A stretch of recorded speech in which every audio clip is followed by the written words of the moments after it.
Hey, my name is David, and what's happening right now is something I can hardly wrap my mind around. If you'd asked me a week ago what I thought my job at Pizza Hut would entail, I would have told you about the endless pizza orders, late-night deliveries, and the occasional goofy customer. I'd never have guessed it would lead to the nightmare I experienced last night. Closing shifts aren't new to me.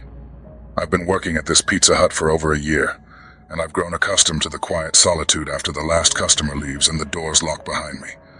There's a certain peace in the late hours, the hum of the pizza ovens, the soft glow of the neon signs outside, and the comforting scent of cheese and tomato sauce filling the air.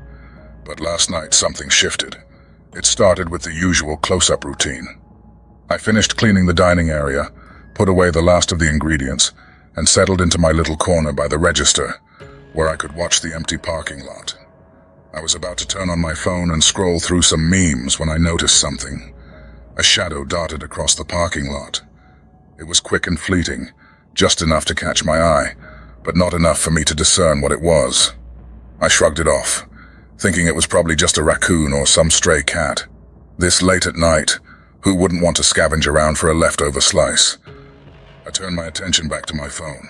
As the minutes ticked by, I couldn't shake off that nagging feeling that I was being watched. At around 11:30 p.m., I locked the doors and began my final cleaning. That's when I heard it, a soft knock on the window. I jumped, my heart racing, and looked up to see a man standing outside. He was tall, dressed in a dark hoodie, his face obscured by shadows. His eyes, though, were unmistakably piercing, staring directly at me. "Hey," he shouted, his voice muffled through the glass. "I'm hungry. Can you help me out?" I hesitated. We were closed, and I was technically not allowed to serve anyone. "Sorry, man, we're closed," I called back, trying to sound firm despite the chill creeping up my spine. He didn't move. "Come on, just a slice, I'll pay." My palms were sweating, and a wave of dread washed over me. "I can't. You'll have to come back tomorrow." I turned away, hoping he'd take the hint and leave. I didn't hear him leave. Instead, I heard footsteps, a slow, deliberate sound echoing around the building. I crept over to the window, peering through the blinds. The man was now standing by the side of the restaurant, staring into the darkness just out of sight. Panic set in. I grabbed my phone and dialed 911, my hands shaking. "What's your emergency?" The dispatcher answered. "There's a man outside my work," I stammered. "He won't leave, and I'm all alone here." "Stay calm," she instructed. "We're sending someone. Can you describe him?" Before I could respond, the lights in the parking lot flickered. A sudden chill ran down my spine, and I could feel my heart pounding in my ears. "He's just standing there," I whispered, my voice barely above a murmur. "David, stay inside and lock the doors," the dispatcher urged. "Help is on the way." I pressed the phone tightly against my ear, my eyes glued to the man. He had moved again, now closer, his face lit briefly by the flickering lights. I could see his lips curl into a grin, sharp and unsettling. "David," he called, his voice suddenly calm. "You don't need to be scared. I just want to talk." I froze, feeling as if the world around me had stopped. "Get away from me," I yelled, trying to muster any remaining courage. But he just laughed, a low, menacing sound that sent chills down my spine. "Why are you scared? I thought we were friends." Then, without warning, he rushed toward the entrance. I fumbled to lock the door, my hands shaking uncontrollably. I managed to secure it just as he slammed into it, the force rattling the glass. I backed away, my heart racing, desperately searching for anything I could use as a weapon. I glanced back at the phone, the dispatcher still on the line. "They're almost there, David. Just keep talking to me." "I can't. He's trying to break in," I shouted, backing into the kitchen. The man continued to pound on the door, his voice now frantic. "David, let me in. I just want to talk." I could hear sirens approaching, a flicker of hope igniting in my chest. But then, the lights went out entirely. The entire restaurant was plunged into darkness. I was alone, surrounded by shadows, with only the sound of the man's breath against the door echoing in the silence. "David," he whispered, his voice now a chilling murmur. "You can't hide from me." My heart raced. I could barely breathe, paralyzed by fear, waiting for the police to arrive and rescue me from the nightmare unfolding outside. But then, as quickly as it had come, the sound of sirens faded into the night. There was silence, and then the sound of glass shattering. I felt my stomach drop, and just as I turned to run, the door burst open. I didn't see back and left the job.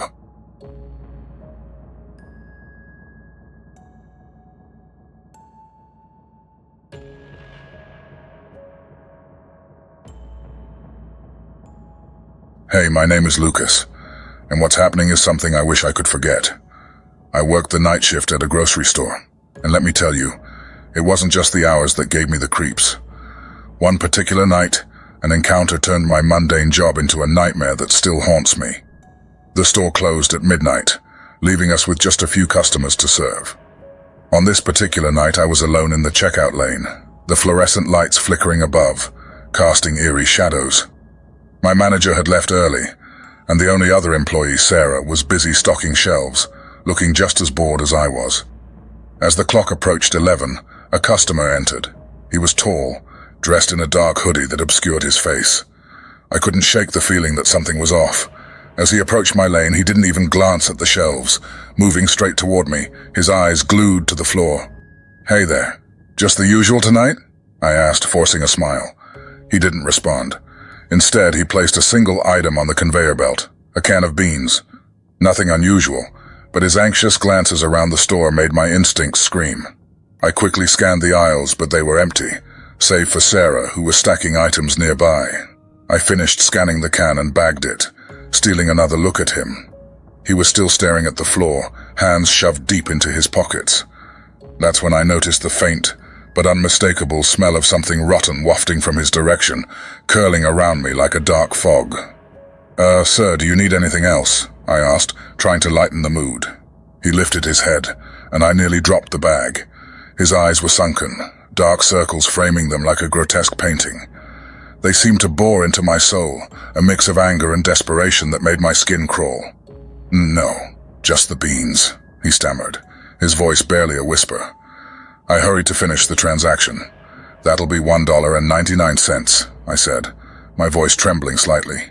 He pulled out a crumpled bill and handed it to me, never breaking eye contact. As I took the money, a sense of dread washed over me. I felt scrutinized, as if I were being judged. I handed him the bag, and just as he turned to leave, he paused and looked back over his shoulder. "You shouldn't be here at night," he warned, his voice a harsh whisper that sent chills down my spine. "It's not safe." Before I could respond, he walked out the door, leaving me standing there with my heart pounding. I glanced at Sarah, who shrugged as if to say, "What was that about?" I laughed nervously, trying to shake off the unease, but I couldn't ignore the feeling that something was very wrong. The rest of the night dragged on. The fluorescent lights flickered and shadows danced in the corners of the store. I replayed the encounter in my mind, wondering if I should have reported him. But what would I say? A man bought a can of beans and warned me about being here at night. As the clock inched closer to midnight, a sudden loud bang echoed through the store, making me jump. I looked over to see a shelf toppled over, scattering cans across the floor. My heart raced as I approached the mess. That's when I heard it, a low whispering, barely audible, creeping from the dark aisles. I strained to listen, my heart pounding, and the whispers grew louder, more insistent. They spoke of anger, resentment, and warning. "Lucas," a voice called softly, and my blood ran cold. I recognized it instantly. It was the same raspy whisper from the man who had just left. I turned, half expecting to see him, but the aisle was empty. "Lucas," it came again, clearer this time, echoing around me. "Leave, now." Panic surged within me. I stumbled backward, my foot catching on a can and sending me sprawling to the floor. I scrambled to my feet, eyes darting around the store. I ran to the front door, but it wouldn't budge. I yanked and pulled, but it felt locked from the outside. I glanced back at the empty aisles, my heart racing. That's when I saw him again. The man stood at the far end of the store, his face hidden in shadows, raising a finger to his lips. "Please," I begged. "What do you want?" He didn't move, just stood there, his gaze fixed on me. I knew I had to get out. With one last attempt, I pushed against the door, and this time it swung open. I bolted outside, not looking back until I was in my car. I fumbled with the keys, hands shaking, finally managing to start the engine. As I drove away, I glanced in the rearview mirror. half expecting to see him chasing after me. But there was nothing, just the dark parking lot behind me. I never returned to that grocery store. If you ever work the night shift at a grocery store, remember my words. Some things are better left in the dark.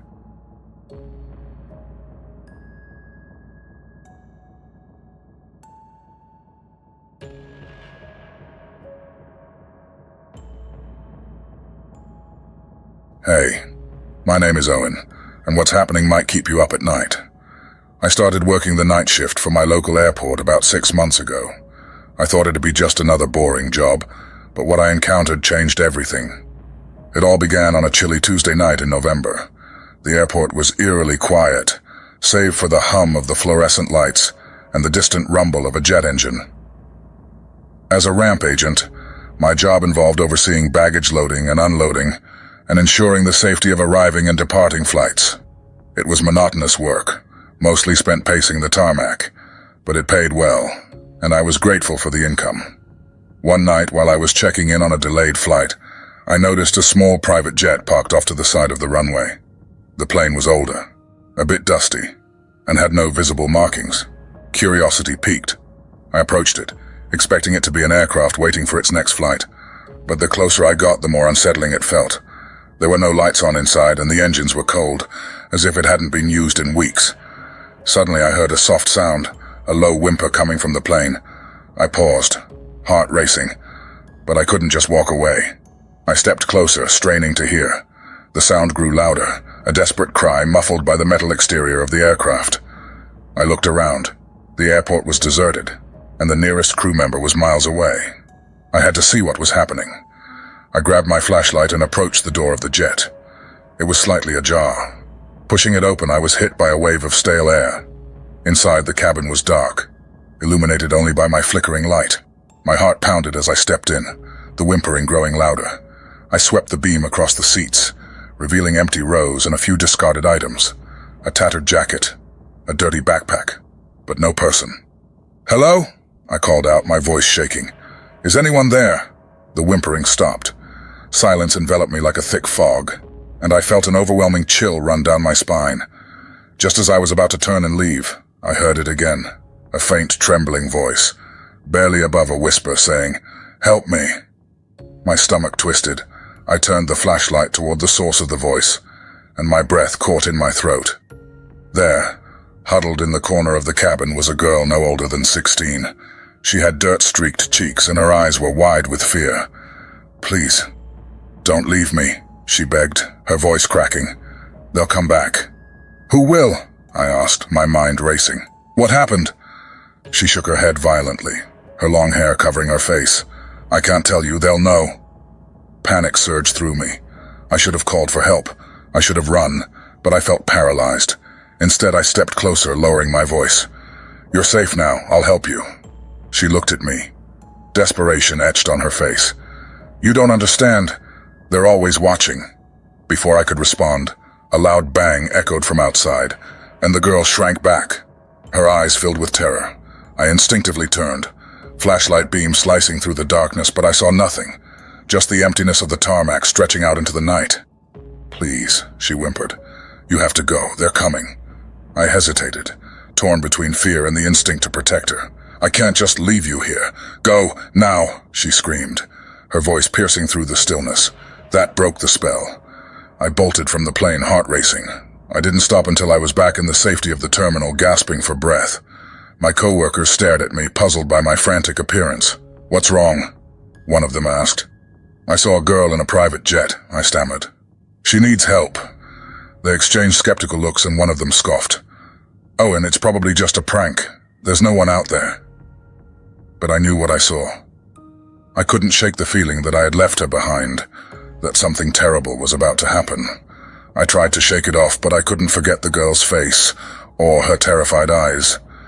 Over the next few nights, I found myself unable to focus on my duties. Every noise, every flicker of light, sent me into a panic. Then, 3 nights later, I was doing my routine checks when I noticed the same private jet parked in the same spot. My heart sank. I couldn't just ignore it. Steeling myself, I walked toward it, flashlight in hand. But this time, as I approached, The door was closed and there was no sound coming from inside. I knocked, my heart pounding. "Hello? Are you there?" Silence. Just as I turned to leave, I heard a voice behind me, a low chuckle that sent chills racing down my spine. "Looking for someone?" I whipped around, but the tarmac was empty. The girl's warning echoed in my mind. They're always watching. I ran, adrenaline fueling my escape. I couldn't shake the feeling that something dark had rooted itself in that jet, and now it was hunting me. To this day, I don't know what happened to that girl, but I still work the night shift at the airport, always glancing over my shoulder. The private jet sits there, a silent specter against the moonlit sky, and every time I see it, I wonder if one day it will claim another victim.